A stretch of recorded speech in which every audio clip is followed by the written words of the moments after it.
Hello and welcome to a new Detective Squirrel Investigates video. In this video we'll be looking into the sinking of the Belgrano. So strap yourselves in for a coincidence-filled story. And it starts in World War II and an American ship, the USS Phoenix CL-46, a Brooklyn-class cruiser.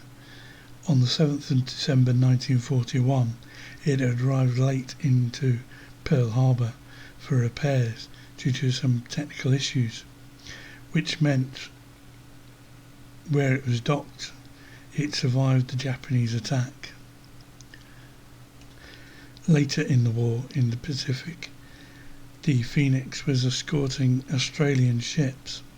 It was due to hand over escort duty to a British ship and due to escort the USS Langley, an aircraft carrier, and the merchant vessel MS Seawitch. The Seawitch was carrying crates containing P-40 aircraft bound for Java. On February the 27th, 1942, the Langley was sunk. The Seawitch delivered its cargo to Java, but on the 28th, a bombing raid destroyed the crates and the unassembled P-40s on the ground.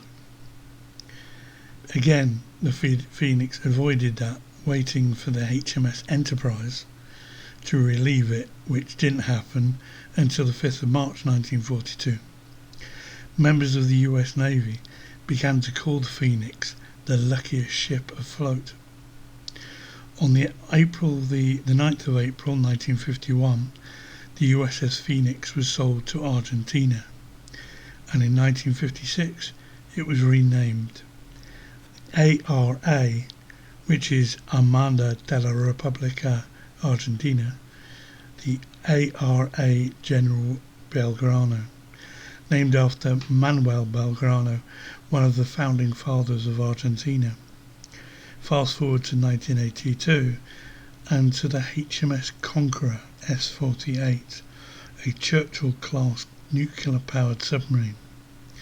It had been built in 1967 at the Camel Air-led construction dock in Birkenhead. She was launched on the 28th of August 1969.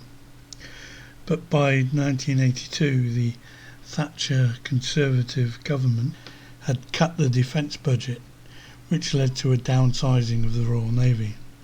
The HMS Conqueror sat in the Gairloch in Scotland, home of the Falklands naval base.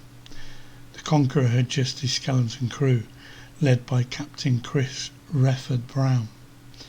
Its decommissioning was a few months behind schedule, but the situation was about to take a dramatic turn. More than 8,000 miles away in the South Atlantic, the tiny British-occupied Falkland Islands were invaded by the nearby South American nation of Argentina, claiming that the islands were theirs and called them Malvinas. So British people were under threat. British territories had been invaded, and so Britain was going to war. The Conqueror is ordered to the South Atlantic at top speed. It was to take up station as one of the ships policing the British established exclusion zone. On the 2nd of May 1982, the General Belgrano skirts the edge of the exclusion zone. It is warned by loudspeaker and by Morse code lamps to back off or be attacked. The Conqueror has the Belgrano in its sights. Even when the Belgrano enters the exclusion zone, rather than just firing torpedoes and sinking it, Captain Refford Brown sends a message back to the UK to get clearance to fire upon the Argentine ship. Meanwhile, the warnings continue, giving the Belgrano the chance to retreat. Captain Hector Bonzo of the Belgrano chooses to ignore the warnings. Refford Brown gets the go-ahead. The Conqueror fires 3 of its Mark 8 torpedoes. 2 hit the Belgrano and it sinks, at a loss of 323 lives. The Belgrano didn't even send out a distress call due to an electronics failure on the ship. Some have claimed that this was one of the reasons they didn't hear the warnings from the British. But as I said, they were using signal lamps to send the message in Morse code, as well as over very loud hailers from the nearby ships. So they heard the warnings. Many Argentinians accused the British of war crimes for the sinking of the Belgrano. At an inquest, Captain Hector Bonzo insisted that the sinking of his ship was a legitimate wartime action. The findings of the inquest confirmed that the ARA General Belgrano was inside the exclusion zone established by the British Royal Navy, and the sinking of the vessel was lawful. The Conqueror sailed back into Fastlane, flying a Jolly Roger.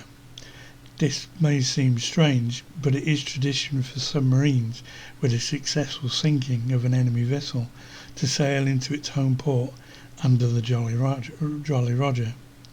The unique thing about the Conqueror's Jolly Roger is that the inclusion of an atom to indicate the Conqueror's nuclear power, the only nuclear-powered submarine to sink an enemy vessel. The flag is on display at the Royal Navy Submarine Museum in Gosport. So the ship, named as the luckiest ship afloat during the Second World War, was sunk by a submarine that was supposed to have been decommissioned. The meeting of these two vessels was unlikely, to say the least. Well, I hope you enjoyed this video and found it informative. In the meantime, this is Detective Squirrel, out.